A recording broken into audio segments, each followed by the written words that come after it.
So let's move on to our speaker for today, who will get to talking about some of these principles, I'm sure.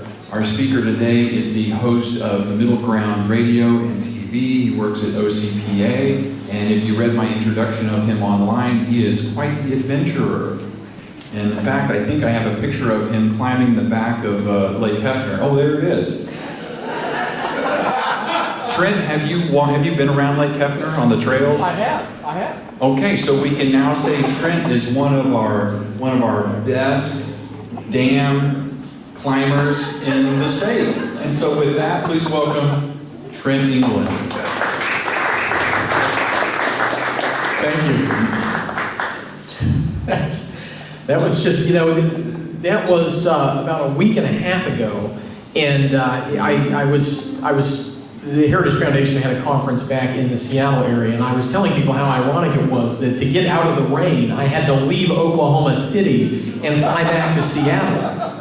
But the rain falls so fast here. That's really people don't realize. I'm not supposed to give this away because they don't like it when people flock to the Pacific Northwest, but they talk about rain out there. It falls very slowly, and it never falls sideways, let alone in these circular-shaped winds that we get here in Oklahoma. So I don't know. Is there a way to? Maybe I'm just too loud. Is there a way to turn it down just a little bit? I'm worried I'm going to hurt somebody. So between John and Charlie, they asked me to talk about, I think, 5 things, and I'm going to add one more, so that's 6. So I'm going to talk about each thing quickly, I promise. But I did want to talk a little bit toward the end about the budget deal, and we're still breaking it down at OCPA, but it is interesting, and it's interesting the political games that are played to be able to say things like, we're cutting spending. By the end of my talk today, you'll have some interesting facts about whether they are actually cutting spending. And even I was surprised. And, and I've been doing this state politics and budget stuff for a long time. But I did want to tell you a little bit, John asked me to tell you a little bit about the Middle Ground radio show and what we're doing in media and how that interacts with the legislature. So one of the things that attracted me, if you weren't here last time, I moved from Washington State last June down here to Oklahoma. I was doing similar work in Washington State with a group called the Freedom Foundation. Used to be called the Evergreen Freedom Foundation, and they are really at the forefront. They're in a blue state. They're at the forefront of litigating against public sector unions and taking on the kind of political machine that you have in a blue state, which is fun. I wanted to go someplace where I could work more on constitutional issues and federalism, and Oklahoma with people like Attorney General Scott Pruitt seemed like a good place to go and do that. And OCPA was very attractive to me because when you look all around the country, OCPA is very entrepreneurial when it comes to media and outreach. And a lot of these policy groups do great work and then never really, you sit around wondering if anybody ever sees it, right? You can write all these white papers and things. And so one of the things that attracted me to Oklahoma was what I think is the entrepreneurialism of the leadership team down at the Oklahoma Council of Public Affairs. And in last July, we launched Middle Ground TV, which is a morning program, Sunday morning, Fox 25, 8:30 a.m. So, I don't actually watch it because I'm driving to church then. But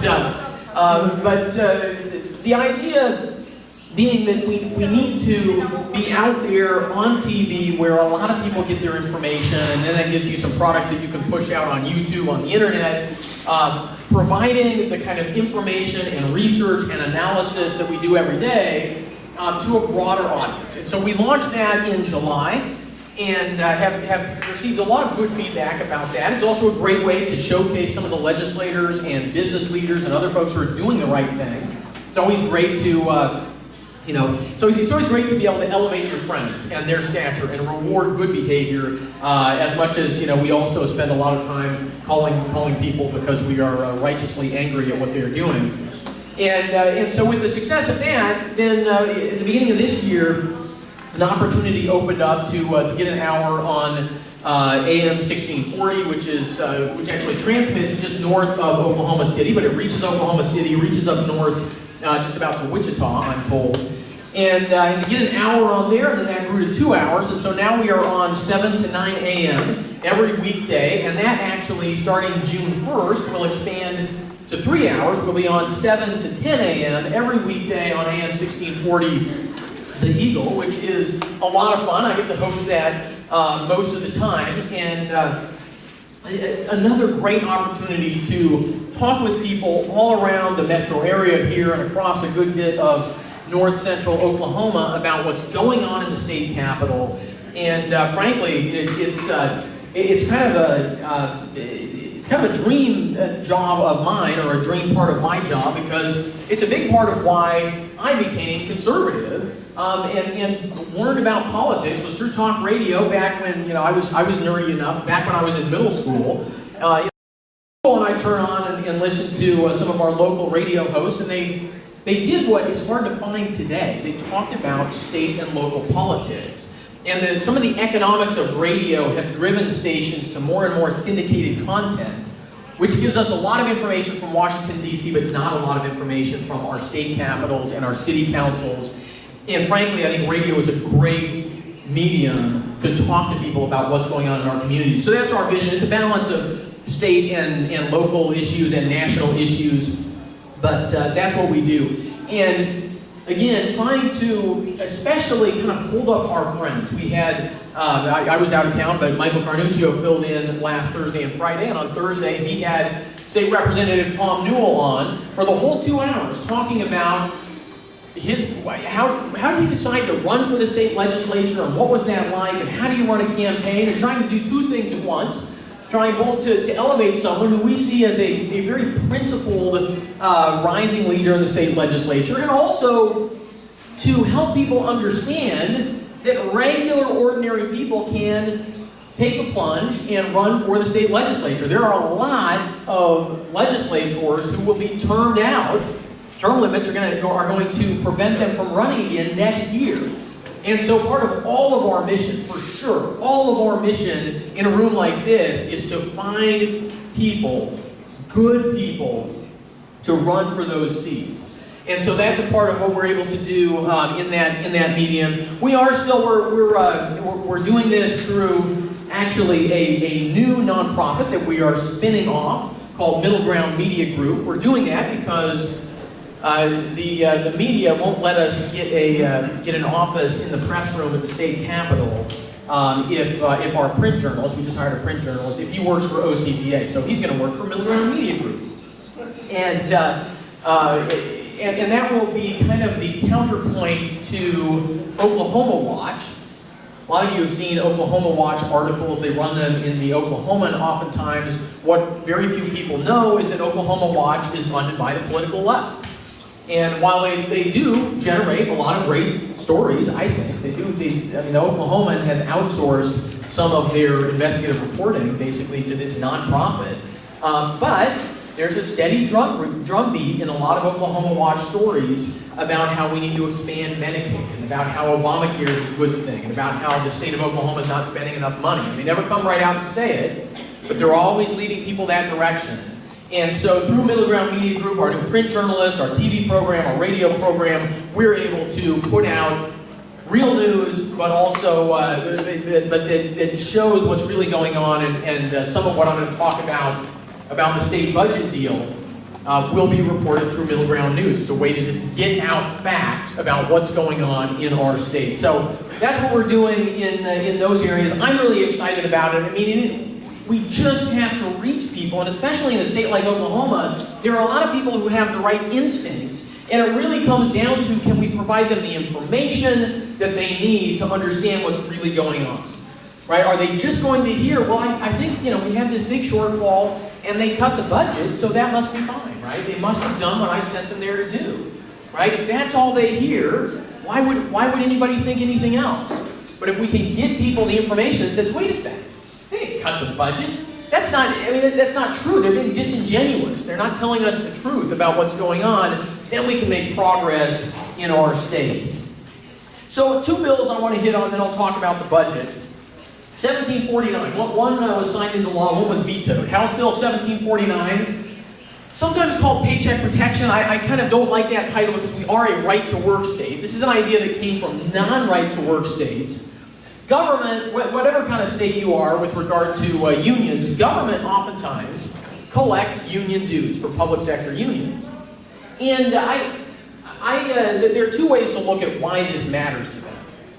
One is obviously, if you could outsource, if you run a business and you can outsource a part of your HR department, that's a big savings to you, right? It's an in-kind subsidy to these public sector unions. But the other thing, and this gets talked about less, but I think it's more important, in the debates about the National Endowment for the Arts in Washington, D.C., I remember there were some big debates over this 12 or 15 years ago. And one of the things that some of these National Endowment for the Arts grant recipients said, they said, well, it's not a lot of money, but it gives us legitimacy. Right? Which, of course, as a conservative, I said, well, that's even worse, right? But why do we want government putting in a stamp? This is legitimate art, right? But this is what the public sector unions want. They want the line item on somebody's paycheck, right? They want union dues to be a line item there. You've got your taxes, and you've got your insurance, and you've got your union dues, right? It legitimizes the Oklahoma Education Association, or whatever public sector union it is. It gives it a quasi-public, a sort of the appearance of it being essential and official, when it's not. It's a private organization, and beyond that, it's a private political organization with a clear agenda that runs contrary to the taxpayers in the state of Oklahoma and what most Oklahomans believe. So we worked with some legislators. Representative Newell was one of them, to come up with a way to get the government in Oklahoma out, for the most part, out of the business of collecting union dues. The bill, House Bill 1749, applies to unions that operate essentially at the state level. Right? There are truly local police and fire unions, I guess in some cases, here in Oklahoma. There really aren't that many public sector unions. We're very fortunate in that regard. But the Oklahoma Education Association, for one, is the biggest public sector union out there that negotiates essentially over state tax dollars, right? And has a very, very liberal, progressive agenda. And there are at least a couple of others, but OEA is the big player in this regard. OEA is about a $6 million organization. And of course, some of that they send up to the National Education Association, which takes positions that would violate the Oklahoma State Constitution, like shutting down most homeschooling, right? The NEA is an extremely radical organization. So one of the things that Charlie wanted me to mention, because it did get some press, is that when this debate was going on, and this bill did eventually pass, it's been signed into law by the governor, the union squawked a little bit about filing a lawsuit. I don't think they have any grounds to do that, so they haven't done that thus far, and if they don't, it will take effect later this year, and we will be out of the business of subsidizing the Oklahoma Education Association and a couple of other public sector unions. But I should give you the background, and Charlie asked me to do this, on, there was a little bit of a flap. The Oklahoma Council of Public Affairs got some mentions in the newspaper, and me particularly, because one of the things that happened in the Senate debate, and we're seeing this kind of a dynamic with the budget negotiations a little bit as well, is that there were a number of conservative legislators, at least they would label themselves that way, who wanted to have it both ways. They wanted to be able to oppose this legislation and support it at the same time, or at least tell people that they support it at the same time. And one of the things that happened on the Senate floor was they were pushing some amendments that would have made the bill sort of voluntary for school districts, all these things that would have gutted the bill. And I got a little bit angry and went a little bit far and tweeted out that one of these state senators was essentially doing the work of Planned Parenthood. He didn't like that very much, and they made a flap about this on the Senate floor. Literally said that I was cyberbullying the state Senate, and I did apologize, because look, the bottom line is I want to be effective in my work, and as frustrated as I was, I made it too personal, and that wasn't the right thing to do because it compromised our ability to be effective. The bill still did pass, And so I was glad to see that happen. But I did want to mention that because some of you may have seen that in the paper, kind of wondered what that was all about. But it passed. The governor signed it. A great step forward, I think, for Oklahoma. And still, you know, one of the dynamics that I think I've discovered here, and I think a lot of people are plenty well aware of this, Oklahoma today is a really red state. And it's easy to forget that not a generation ago, Oklahoma was a really blue state, right? A lot of the political structures and incentive structures that we live with today were set up by the other team to serve their interests, and there is still work to do. I mean, this is part of why it was very frustrating that there were conservative legislators who just didn't understand. They felt like we were picking on the OEA.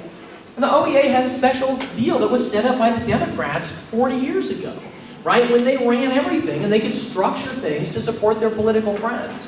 And we should still always be looking for ways to unravel that old system, not to benefit our political team, but to benefit freedom and justice in the state of Oklahoma, and to stop to untilt the playing field. So that's one measure. The other is this. The similarity in these numbers shows that we work with the same legislator on a lot of important issues. House Bill 1748.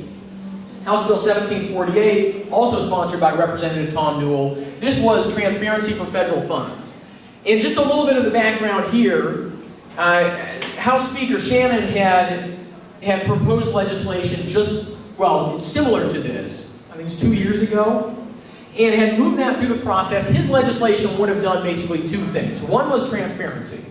Agencies would have to disclose all the federal funds they receive and what strings are attached to those federal funds, which is to say, what do those federal funds, what do accepting those funds require you to do, prohibit you from doing, or require you to spend in additional funds, right? I mean, these are questions that state legislators in particular should have answers to, and all of us should have access to. And neither of those things was the case, and unfortunately is the case today.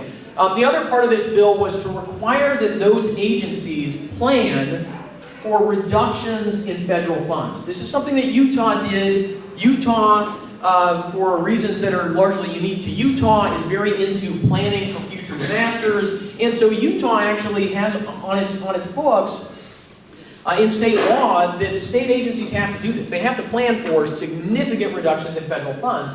Agencies hate that because you're basically saying to an agency head, give the legislature and the public a plan for how to cut your budget, right? Because whether the federal funds are reduced or not, they would have to provide this outline for how to reduce their agency budget. And so that was very unpopular. Passed the House, passed the Senate, but the governor vetoed it. So we thought, well, let's bring this back and just include the transparency provisions. Who could be against transparency? Governor Fallon could be against transparency, it turns out. But passed the legislature overwhelmingly, bipartisan, just transparency. And the governor vetoed it. And my takeaway from that would be the governor had a choice. She could either stand up for the people of the state of Oklahoma, for the people who run agencies and bureaucracies in the state of Oklahoma, and she clearly chose the latter. I mean, there's just no question. There's a very small group of people who didn't like this bill. We did public opinion polling on it, and it polled basically 88% of the people of Oklahoma said this was a good idea, and those left over were split between people who said, what? And people who ran state agencies, right? So very frustrating. You know, in the midst of all the other things going on in session, this is seen as a process issue. Didn't get a lot of media attention. A small upside to the budget agreement is that it sounds like some state senators have got some of this language into the budget deal, but not all of it. And we need this to become law in the state of Oklahoma. We need to know, I think what they're going to get out of the budget deal is disclosures of the amounts of federal funding going into these agencies, and that's not really what we need. What we need is to know the strings attached. And so hopefully we can get there in Oklahoma within the next few years, at least in 2017 maybe. So that's House Bill 1748, the budget deal. Okay, let's talk about what's going on right now, what they're doing right now down the street at the State Capitol building, and that is negotiate. Well, really at this point, they have an agreement on the proposed budget. It is House Bill 2242, and the question is just process at this point, unless something unexpected comes up. But one of the things that is really interesting about the numbers, just the bottom line numbers. So what we are told is that we're told that this budget represents a reduction. Now, two things to understand. The first is pointed out in some newspaper articles, and that is, of course, that this state budget, the funds that they actually appropriate in the legislature, represents less than 40% of the total amount of money that the state will spend in the next fiscal year. Right? And that already, I think, is a constitutional problem, in my opinion. Right? Most of the funds, due to other statutes, flow directly, they come in and they flow directly to particular programs or particular funds, and they are not appropriated by legislators in the regular budget process. Right? And so it is very likely that even without regard to what I'm going to tell you next, it's very likely that the state may be on track to spend more in the next fiscal year than in the last fiscal year because of this other chunk of the budget, which is more than half. It's more than 60%. But here's what they say, looking just at the appropriated funds now. So this is just the appropriated funds in House Bill 2242. It is $7.138 billion. And they're saying, well, last year, we appropriated, for fiscal year 2015, we appropriated $7.213 billion. So that's a cut. We're cutting. They say we're cutting 1.03%. Right? We're conservatives. Well, one of the interesting things when I looked at this, and I wasn't sure because there are these line items in here that show line items going from fiscal year 2015 spending something to fiscal year 2016 spending nothing. And they say, next to most of these, supplemental. So I asked Jonathan Small, because he's not just our executive vice president, he's a CPA. He understands the state budget about as well as better than anybody I know. I asked him, where do these supplementals come in? Because, honestly, back in Washington State, they budgeted on a 2-year cycle, and so they would, in the second year, they would always come back and pass supplementals. But when you budget on a 1-year cycle, I said, I don't understand how that works. Did they have a special session last year that I didn't know about? They said, no. These supplemental funds are being allocated right now as part of the budget deal. So think about this, just as a conceptual matter, right? You're putting together a budget right now, and if you allocate $1 million, but say we're allocating this for the current fiscal year, so we're going to put this in the 2015 column, then according to the way they're presenting this budget deal, you have just saved $1 million in 2016. You've just cut the budget. By adding money to the last budget right now, the current budget really, by adding money there, you're making it appear that you're reducing spending over here. But that money hasn't even been appropriated yet, right? It's part of the current budget deal. And Jonathan was already onto this because he was looking back at these same documents from last year about the budget deal last year, and he said the numbers don't match. What they say that they appropriated, what they're saying today that they appropriated for the 2015 budget is more than what they said when they made the announcement last year that they appropriated for the 2015 budget. So this, look, this is, you look at this spreadsheet, it doesn't tell you very much, right? And what they would say if a legislator was here and wanted to defend this, I'm sure they would say, look, we're talking, 1% of the budget plus or minus. But still, the problem is they're presenting it as we're cutting spending. They're not really cutting spending. And right now the state has record high tax revenues. Right? And so yes, there is a projected shortfall. About half of that comes from spending one-time funds last year. So last year they spent, I think it was $289 million in one-time funds. Part of that's part of the budget problem. Before oil prices started going down, there was already a budget problem baked into the cake for this year. So this year, they're going to spend something like $450 million in one-time funds. Which means if oil prices stay where they are, or if they go down more, as we approach the next budget year, the next legislative session, that is potentially $1 billion problem baked into the budget right now. Right? So those are some of the details. I mean, the flip side of this is there are some cuts in here that I think are laudable. The State Arts Council is the budget for the State Arts Council being reduced by 7.25%. Let's see, the Oklahoma Scenic Rivers Commission being reduced by almost 23%. The Horse Racing Commission, though, it keeps its exact same budget from last year. The Department of Commerce is taking over a 15% cut. So there are some reductions in here. I mean, there is, you want to give credit where it's due. There are some reductions. My understanding is that leaders in the state Senate in particular were the ones really trying to get some of these cuts put into this budget, spend less one-time funds.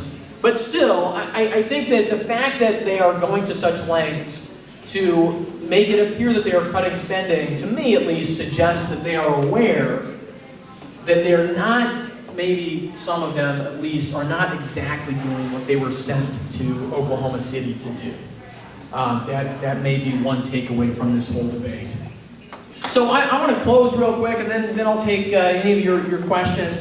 I want to close. I've been thinking a lot about this issue of marriage, and to me it comes back to there's a concern I have that John actually touched on a minute ago, and it's really the same when it comes to the state budget or almost any of the other issues that we focus on. I was in Washington, D.C.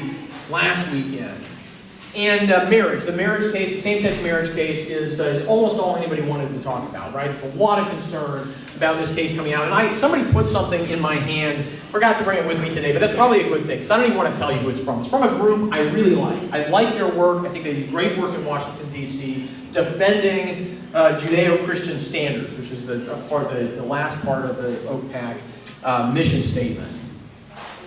But the whole piece was arguments for marriage. And it was all about how marriage is good for business. And marriage is good for our economy. And it was all of these, to me, sort of mealy-mouthed or economic arguments for something that the people writing that, they don't believe, they weren't persuaded to take that position because they think that marriage is going to add, 1.7% to the U.S. GDP, right?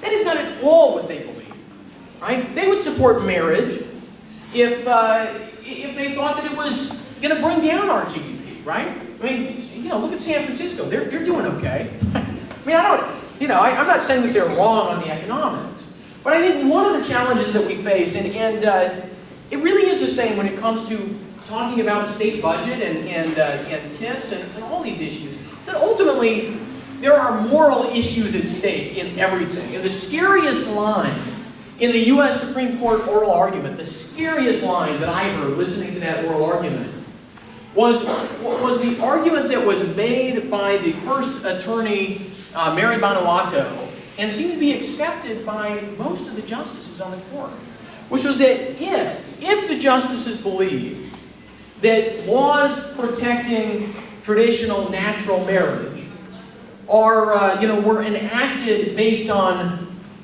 moral beliefs, she says this in the argument. She says, well, I believe these laws were enacted based on moral beliefs, and that is therefore de facto illegitimate, or de jure really illegitimate.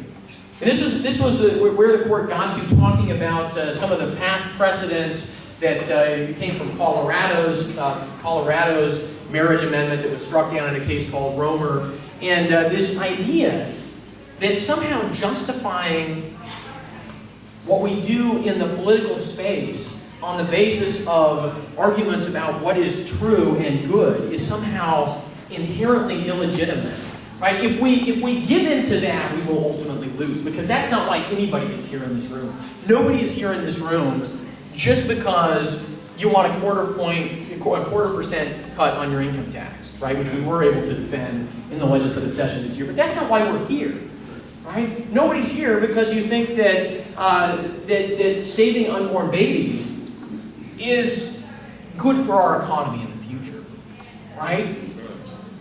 We're here because we believe certain things are actually true, and ultimately we only win if we can make that case in a way that is effective, and we can't make that case in a way that's effective if we're afraid to make that case to start with. So I want to applaud the work that you do, the work that John does, because I know that you carry that banner in Oklahoma, and it's an honor for me to be here, be part of it, and I feel like I'm preaching to the choir here, but I'm glad to do that, and I'm glad to take any questions.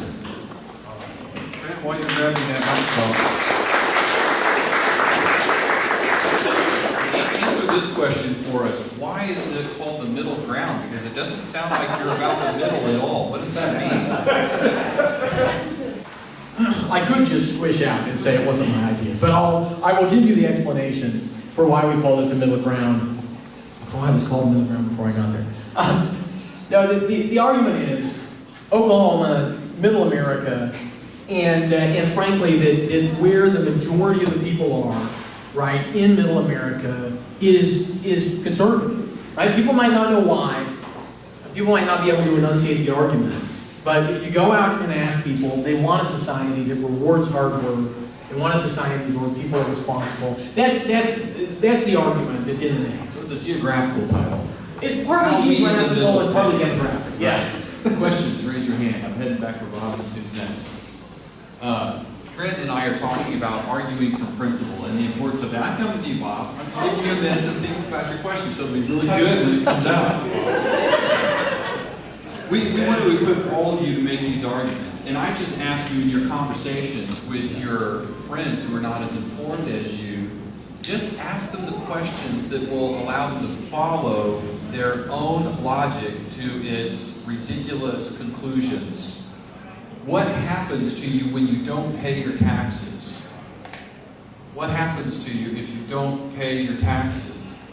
If you don't give them something that is yours, that's your private property.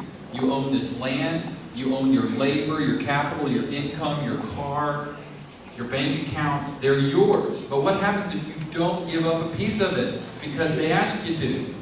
Because see, they're not really asking you to. You're being threatened.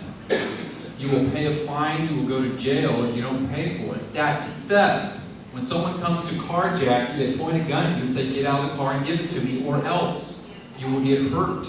That's theft. It's morally wrong. Help people see that there are certain ways of funding government that are morally wrong. All right, now I'm coming to Bob. Trent, I have a question for you. They're reading the news about tax credits being cut for windmills. Do you see any other tax cuts being put on the table? Any other cuts to tax credits that, not that I know of. I mean, that's really been the big focus when it comes to the tax credits, and partly it's because it's a big one.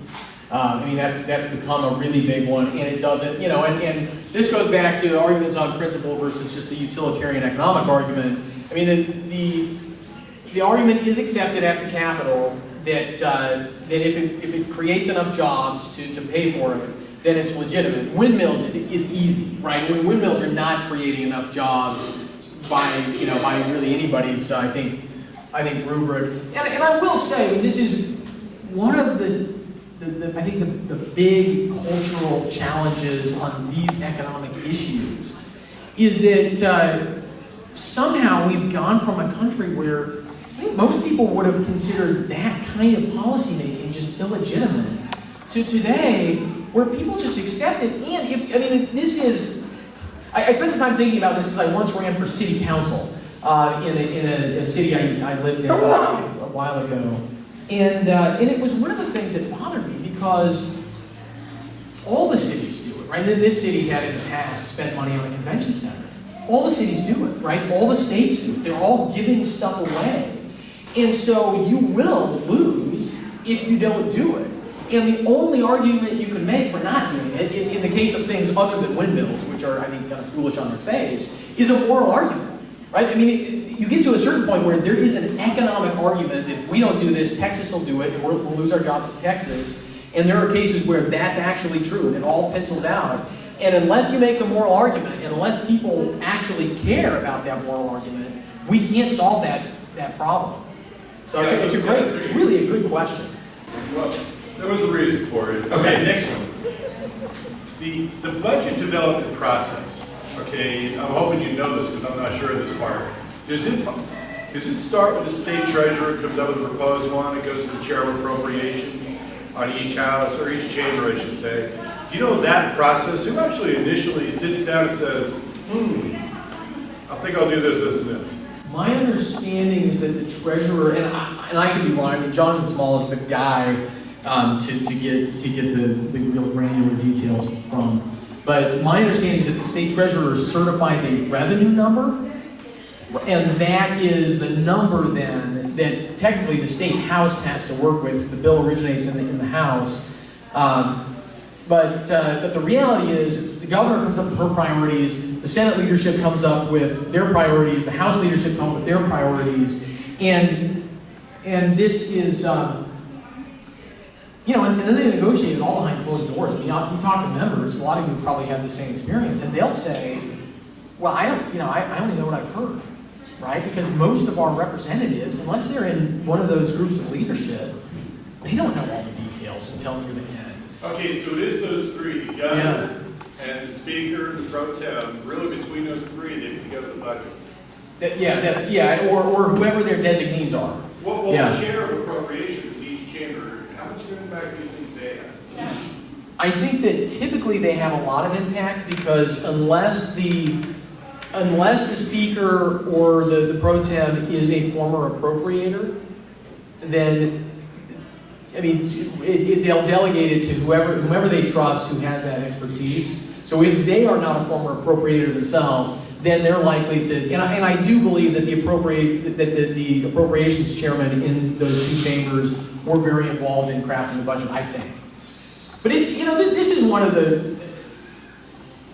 we should care about the budget process, and I think from what I've seen, and I've just been here for a year, so I mean, this is taken with a big bunch of salt. But more transparency in that process, especially in a state like Oklahoma, where people have a lot of good instincts when they get outside of the capital bubble, I think more transparency and openness in that process would be a pretty good thing. I have a third question if I'm allowed. Joe. All right. You know this thing going around now has been proposed with the changing the legislative cycle. So 1 year is all budget, the other year is half policy, half budget.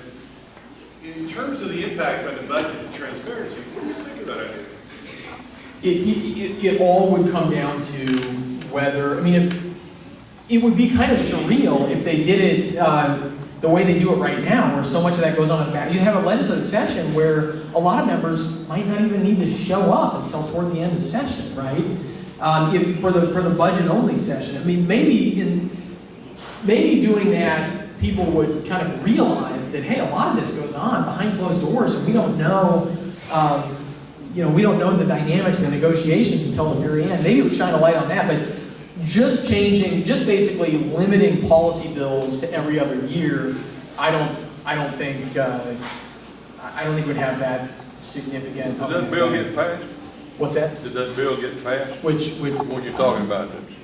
I don't think so. No, I think it's still. Do you know? I think it's still pending and could pass next year. It's a constitutional change over the vote of the people. I'm not sure the status. Yeah, but I don't think they passed it out. I don't think we're going to vote on it this year. Yeah, I don't know the status. Anybody know the status of that? Okay. I don't put the microphone. I'm going to talk while you're coming up. Just come up here and you'll have the next question. I think one thing that would help. I mean, there is a mandatory delay from the time the budget bill is introduced to the time it can be voted on. I think what I was told is that's maybe 2 legislative days. I mean, I think increasing that to 2 weeks, I mean, legislators are going to be horrified if they hear this, but increasing that to 2 weeks or something like that, right? And establishing some requirements for hearings and things like that. I mean, one of the realities, you get even good people in a process that's closed off, and they're not going to unilaterally disarm, right? So they're not, if they go public, then they'll be sidelined, and the dynamics can be, the incentives can be very bad. But if there's a lot of transparency, then legislators are free, even in the initial negotiations, to say, hey, look, that's not going to fly when the people have 2 weeks to chew on this.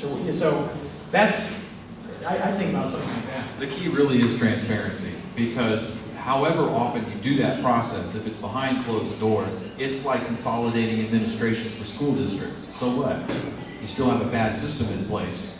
Just because leadership is fewer and farther between doesn't really change anything. And it's the same thing with this budget.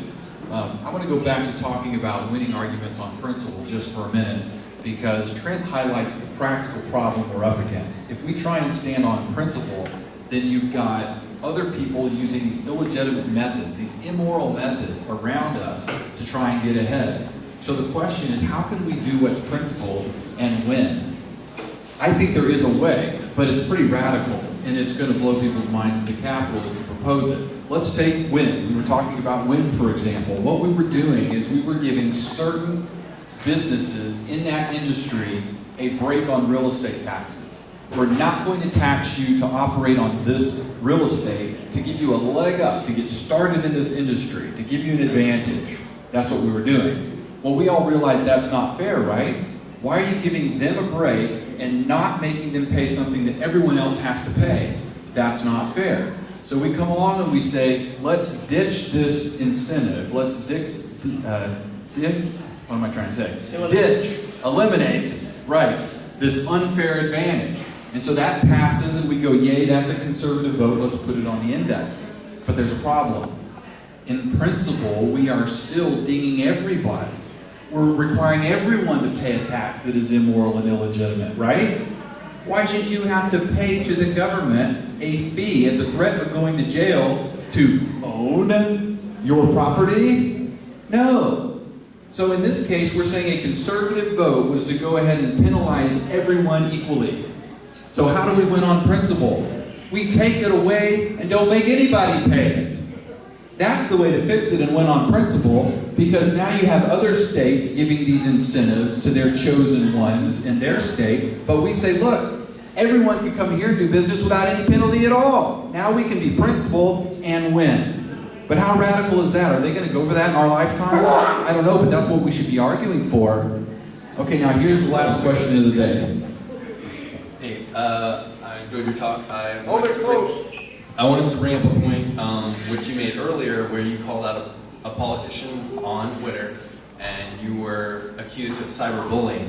Well, reminding me of this case that happened last year, where the CEO of Mozilla Firefox was fired, or he had to resign from his job because of $1,000 that he donated to an anti-gay campaign.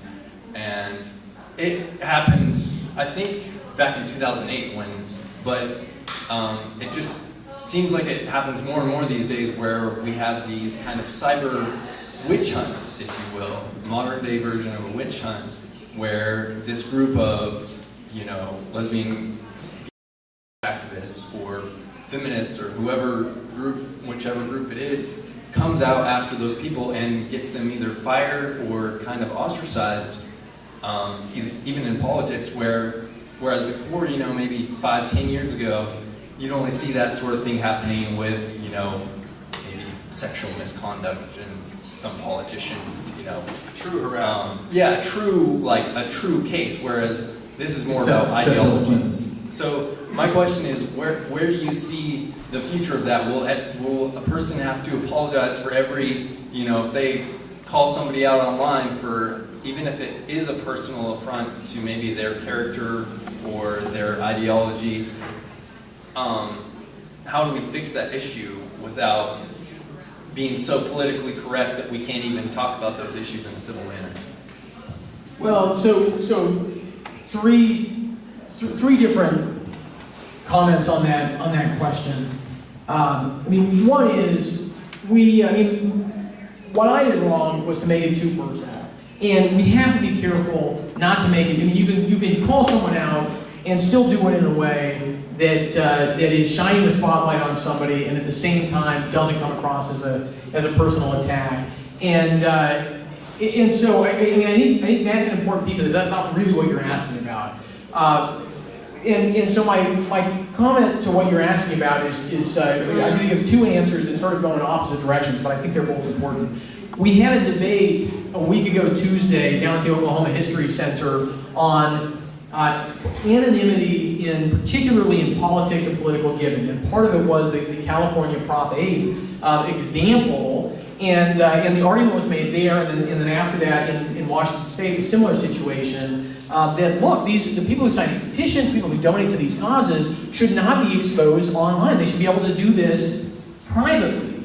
Now, there is a divide, and this debate, you can go and, there were two liberal law professors and a conservative law professor, Andy Spiropoulos, and I all discussed this issue, and you can access it online. I think it's on I know it's on our Middle Ground Facebook page, so you can find it that way. The interesting thing about that issue is that Justice Scalia and Justice Thomas completely disagree. Justice Scalia says, hey, you should be brave enough to stand up. If you want to take a position, then you shouldn't worry about disclosure. Let's just have transparency. And I used to agree with that until you see some of these examples. And what's happened in Wisconsin with the John Doe investigations there, which is, the most outrageous, just beyond anything you would think could happen in our country example of a political witch hunt with real teeth. Police raids in the middle of the night on the homes of people like anybody in this room who's involved in politics. Crazy stuff. So I now side with Justice Thomas. Justice Thomas says, look, the American founders assumed that you could be anonymous when you participated in politics. They assumed that, right? And the First Amendment, I would add, the First Amendment says Congress shall make no law, right? And so we have a bright line that says when it comes to speech, political speech, and freedom of the press, which most of the press, when the First Amendment was written, was political. It was a guy with a political position who was rich enough to buy a printing press, right? And had friends who were rich enough to sit around writing political pamphlets, right? It was rich people with political views that the First Amendment was written to protect in the case of speech and the press. And they believe that government shouldn't interfere with those things, including to force disclosure of who people are. I think that we need to take Justice Thomas's position. I think we need to argue that the First Amendment is a bright line rule that protects our political speech, including anonymous speech, and we need a lot of people who are willing to step beyond that anonymity and say, I take this position and I am not afraid. But who do it not because government forces them to do it, but because we have to make those arguments and we have to stand up and be willing to take the heat for it when we can. And there are people who are not going to do that. That's why we want the anonymity, we want the protections available, but a lot of us just have to be willing to step forward and take the heat for it, or else we will wind up in a climate where you really can't do that, right? The best defense, I think, is a good offense. Not that we want to be offensive, but we have to be willing to offend in order to stand up for our principles. So, thank you all so very much. It's always a pleasure. Trent, thank you so much for being here. The Middle Ground is really like a sister organization. Trent's mission is a lot like ours. Thanks for being here, and we'll see you next week at the same bat time and same bat channel.